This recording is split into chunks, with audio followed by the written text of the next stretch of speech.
Next in the line, we are going to a reflection session, and this will be a session moderated by Laureen Wesonga, who is the Advocacy Advisor for CARE International, and Madalisto Shimwenje, who is the Regional Gender and Inclusion Specialist for Plan International.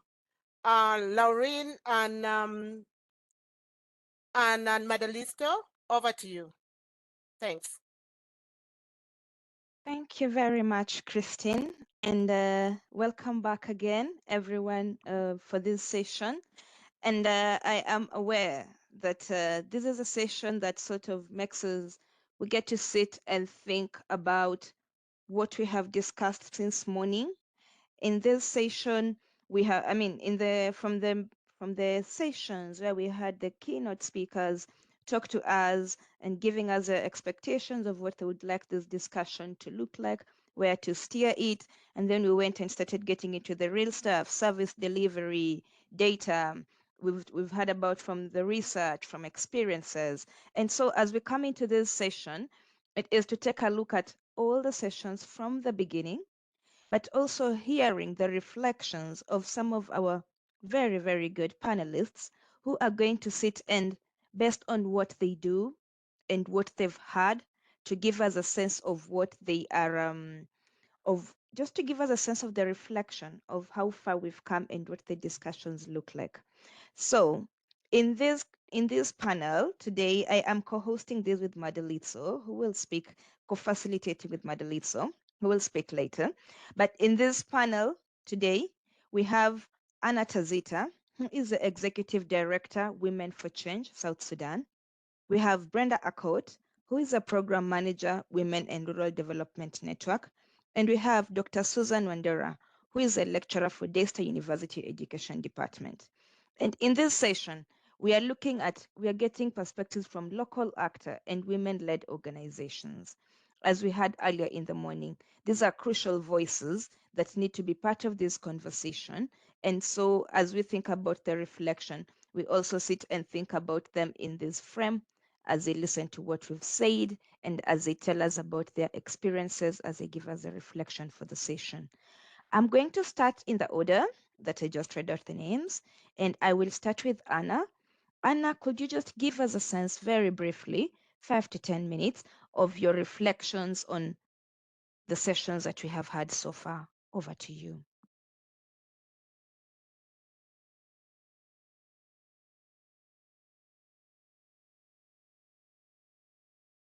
Anna?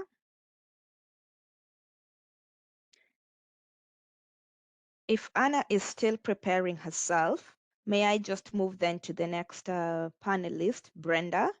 Brenda, are you ready to give us your reflections?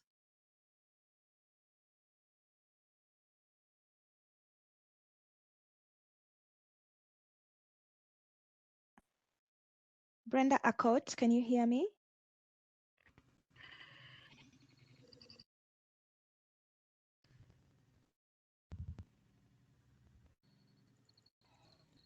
Hello, Brenda.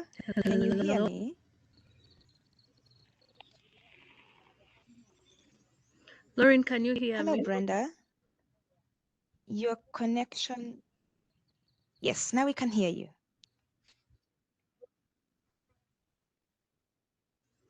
Thank you. Now we cannot hear you. Good morning. I don't know, but it's afternoon where I am. You cannot hear me? You're going on and off. At times you're good, and then it's a bit weird, and then you go silent. And yes, there is an echo. Oh dear. Is it better? Speak a little bit more, and then I'll tell you if it's better. Perhaps, Brenda, as you sort your connection issue, we can ask Susan Wandera to just come in and speak in the interest of time. And then I'll come back to you, Brenda, and I'll come back to you, Anna. Susan Wandera. Can you hear me? Good afternoon. Yes, we can hear you, Dr. Susan Wandera. Please go ahead. Okay, thank you. Thank you so much. I think allow me not to use my video. There's it's going, there's some kind of connectivity issue. So thank you. I really want to appreciate what we are doing now. And as part of my thinking is the realization that indeed the male child sexual abuse is a big issue. And when we look at the times in which we are in, we realize that it is not something that we can say that the society is going to eliminate. So the issue of elimination of the sexual abuse, unfortunately, does not arise. And that is why at DESTA, in our education department, we've done a few things, especially collecting the data from the Kenyan context of the child line, which is quite alarming. And that's why I'm here, because we are in the stages of seeing how there can be psychosocial support for the survivors of sexual abuse. One fact is that an experience that traumatizes a child in their formative years has a far-reaching effect on their perception of self and the community in which they live in. That once a child gets, and sexual abuse is an experience that is so traumatizing. And so it is not an experience that we can say that there's a closure to it, that there's a closure because now they have gone through the legal, someone has been jailed, or they have gone through the medical and they have been treated, whatever could have happened. But there's the psychosocial support that is critical. And that is what the community and even us should seriously start thinking about, so that there can be the restoration of the dignity of the boy child who has been abused. Now, one voice that has been very clear here is the issue of the masculinity, the boy child seen as a male and a man in the society. We did some research in Western Kenya, and surprisingly, some of the voices you are hearing were even from the police desks, where these cases are reported, that even the police would wish to have support because they get traumatized by what they hear. So whereas the medical legal services are available, the psychosocial is actually a big gap in our context. Now, it's also clear that some of the terminologies Sorry, Susan, yes, you're you fading can hear in me, and out of the camera. I mean, of the speaker. If you could just stay a little constant, you're fading a little bit. but you can hear me now. That's better. Yes, you're audible now. Okay, Thank you. I'm saying that some of the terminologies which are associated with the male child abuse, like sodomy and homosexual, have not been very comfortable terms in our context, maybe African or Kenyan context. And so the victims of sexual abuse, the boy child, are not able to freely express. Number two, the people who have the skills of giving the services seem to be more aligned to the female and the women issues. So when it comes to services, the services are more friendly to the women and the girl child. That means the environment of the boy child is also not conducive, because even the service providers seem to be having some gaps. So that is an area we are trying to work out to see how we can build the capacity of the service providers who are dealing with the boy child abuse or the perpetrators. Another critical thing that we have been reflecting on, and the voice has also been quite clear here, is the issue of the community.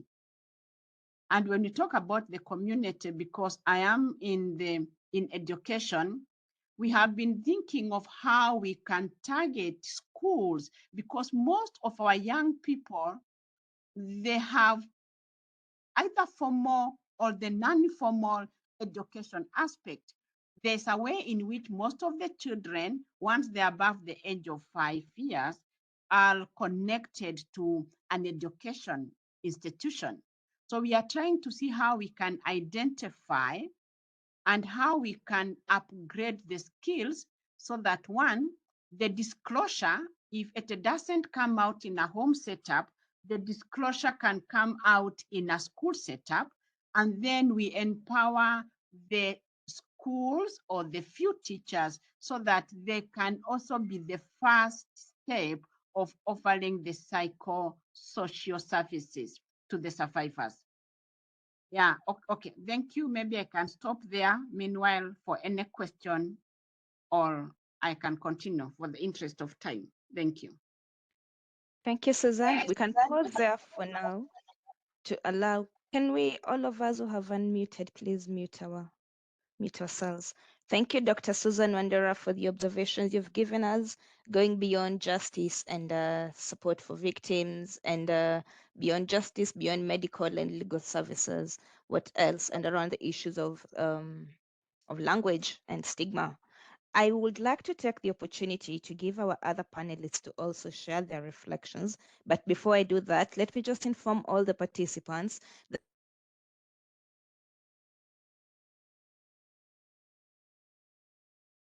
Hi, Laureen. We can't hear you.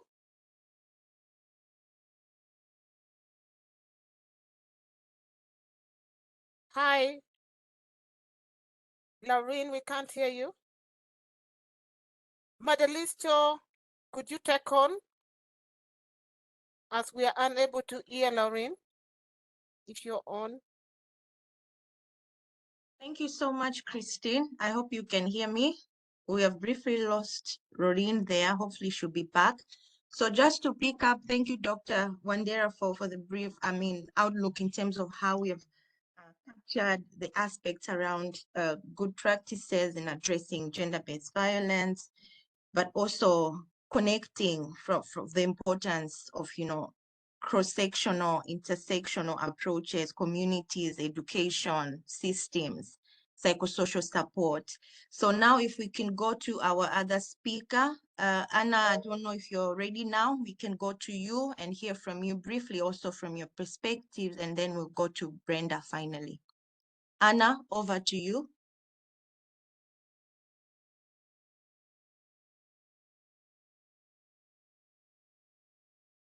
Anna, are you there? I think Anna dropped off. Okay, maybe then can we go to Brenda? I have joined. My network is disturbing. Sorry. Oh, okay. Anna, you can go. Um,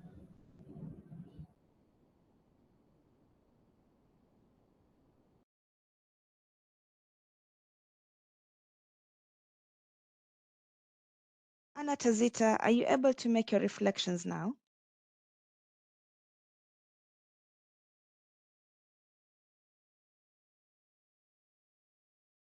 She's online, although she might be having maybe internet connectivity. Good morning, everyone. Good evening, good afternoon, wherever we are joining from. Hello, Anna. Can you hear us?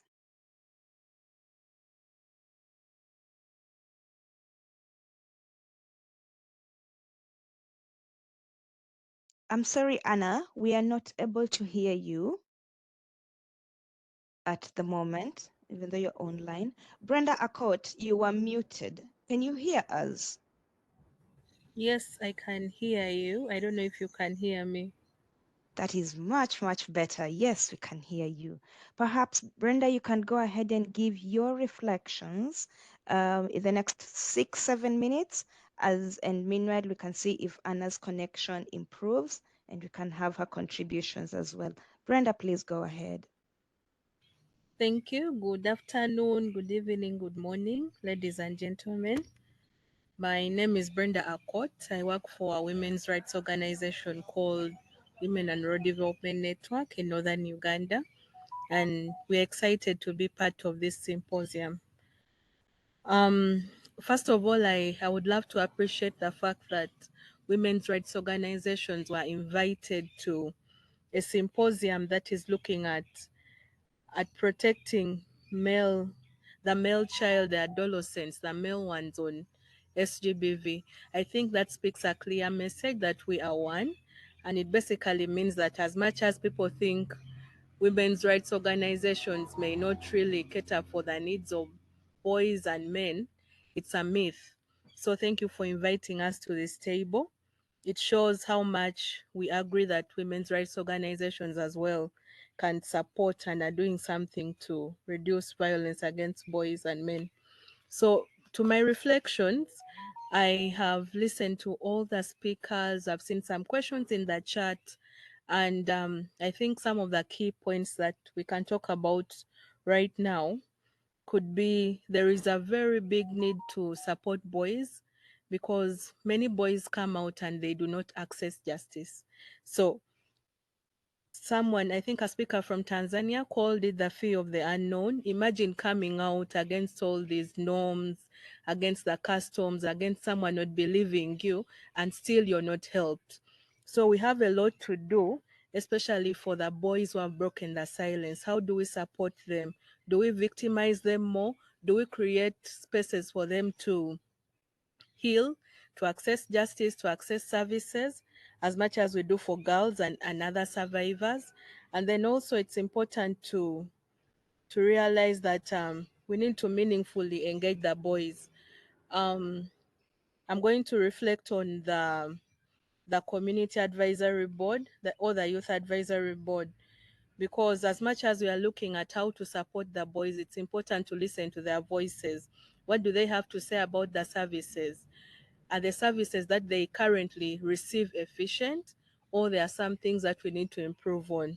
Do they need one-stop centers? Do they need more health services?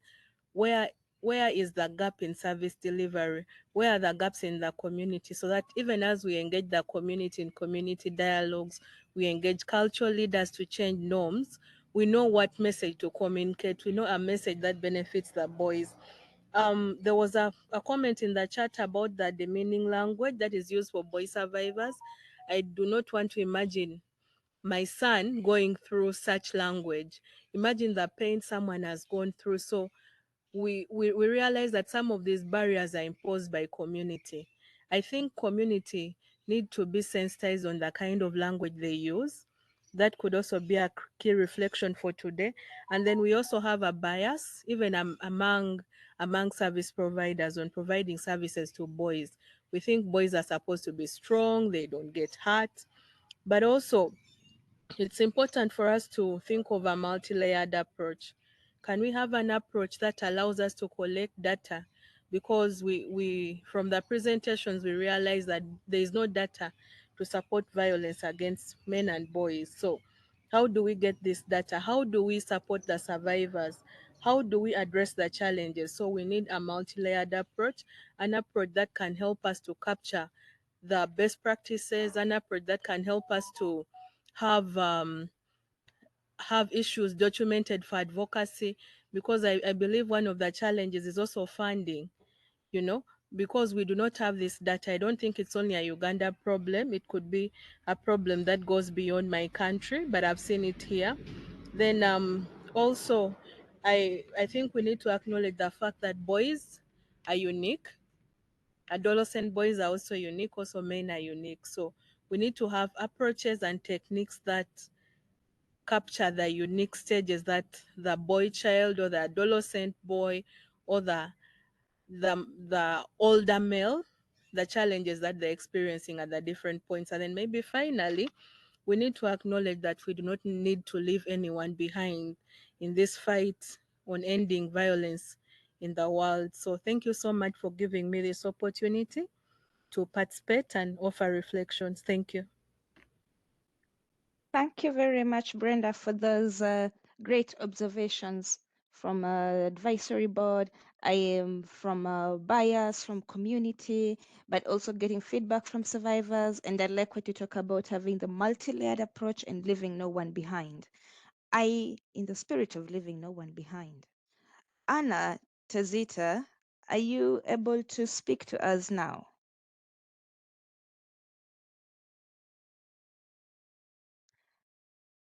If Anna is unable to speak to us at the moment, perhaps I can take it back to Susan Wandera. You wanted to have, and Brenda, just if you have very quick additional points that you might want to share with us and reflections. And then based on that, after that, I will hand over to Madalitso, who will take up the rest of the session as we wind up. So Susan, you can go for 3 more minutes. Brenda, you can do another 3 minutes, and then we hand over to Madalitso. Meanwhile, please share your observations and your reflections and feedback in the comments, participants. Thank you. Okay, thank you. Thank you so much, Rorin.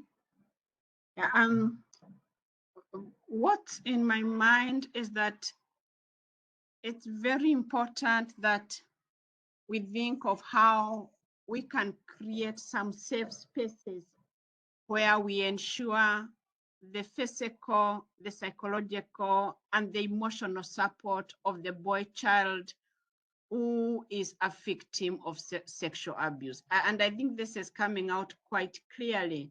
Now, what's the challenge is how can we ensure that there is that safe space that ensures physical, psychological, and emotional support of these victims. Now, the other is that the strengthening of the legal framework. Because I think it's important, even as we are thinking and sharing, to see how there can be not just strengthened, because like in our country, Kenya, I think we have very good framework of protecting children against all forms of abuse. It's important to see how there can be a linkage between the protection and the support, so that there is a connectivity in the protection of the children against any form of abuse, and more so the boy child against sexual abuse, and also a cushioning of ensuring an emotional balance of the victims of the same. So that it's not just a protection desk, it is a protection desk that can offer some kind of support. So there's need to have deliberate development of skills in partnership with organizations who deal with different aspects, because it's just seeing where is the strength of various partners who are dealing with the male child abuse. And the voices need to be quite loud. I still feel that the voices of the boy child abuse is still quite low because of maybe the community and the masculinity element.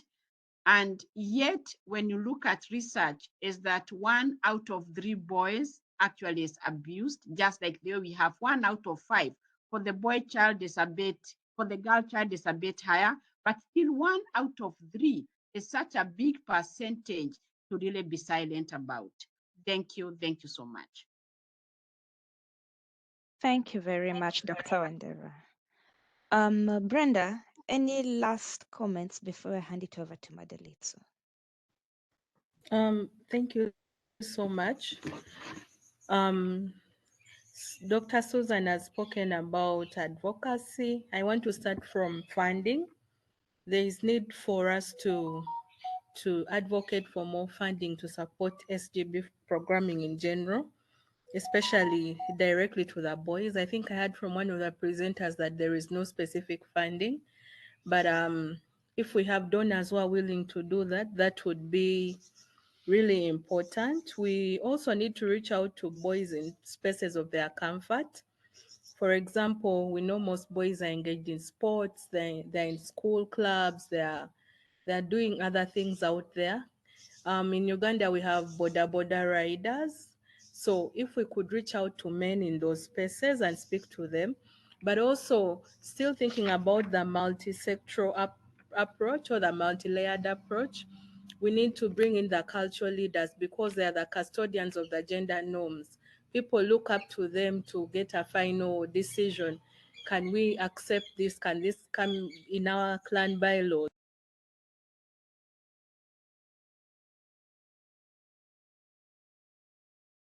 We need a deliberate approach on how to engage boys, how to bring them on board, how to support them, how to ensure that even when they undergo violence, we support them with the services they may need to overcome the pain.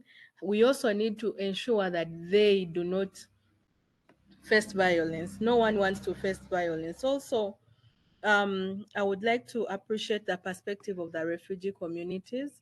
And my key reflection from there is that boys actually experience sexual violence because with their friends and peers because we think that they do not experience it. So even us as service providers, we still have a lot of work to do in breaking our own biases and the barriers we are creating. I hope in the discussions later, we can look at more ways of addressing the barriers because we still have a lot. But otherwise, thank you so much for this opportunity again. Thank you very much, Brenda. Thank you very much, Dr. Susan Wandera, for your reflections on this. I now hand it over to Madalitso Chimwenje. Thank you so much, Lorraine. So for me, I'll just have the honor and pleasure of thanking all the speakers that have, shared the thoughts, Dr. Susan Wandera, Brenda, and all those before this session. We've had so much rich and insightful information and learning of how we can really think of doing better intersectional programming, working together in partnerships to make sure we're also paying attention to the protection needs of adolescent boys and the male child as well. So for me, it's just key takeaways, but I know that we have stirred up commitments, and this is also the point of us interacting and networking, continuing dialoguing, so that we'll be able to learn from each other. So as Brenda has also mentioned, the key takeaways and highlights for me as well have been around continued partnerships at all levels, community, local, including conversations with boys themselves. And also the paying attention to the drivers, contributing factors and barriers. We've heard from gender norms, social cultural expectations, but also gaps in systems and service provision that we need to be aware of. And other things also that have come out from the session and this morning throughout is also the need of having to see the uniqueness, the unique needs of boys and girls, children, adolescents we're working with from all those diverse groups, so with disability in refugee context, so that we're able to really have an integrated approach that will really meet the protection needs of all without leaving anyone behind. So just not to take a lot of time and just give thanks to all the speakers for the session and before, and for the rich informations and key takeaways and learnings that we've had thus far. Thank you so much. And we hand over to Christine and George for the other sessions or the break. Over. Thank you so much, Madalisto and Laureen, for that insightful session. Thanks to all the panelists. And I think you have tied it so well. And I wanted to mention that the United Nations Security Council Resolution 2467 of 2019 formally recognized for the first time that men and boys are targets of sexual violence, both in wartime and in post-conflict settings, and called for the need to strengthen policies that offer appropriate response to male survivors, but also policies that challenges cultural assumptions around invulnerabilities of men and boys to sexual violence. And I think it's critical to reflect on that. We will go for a short lunch break. Unfortunately, in the interest of time, we may not be able to take 1 hour as initially planned. So I suggest we resume back for the session at 1:30 p.m. East Africa time. 1:30 p.m. We have a number of very insightful and interesting presentations lined up for the afternoon. Thank you, everyone, and see you at 1:30 p.m. East Africa time. Kindly don't log off. Stay connected. Thank you. Again, do not log off. Stay connected. And see you at 1:30 p.m. Enjoy your lunch. Thanks.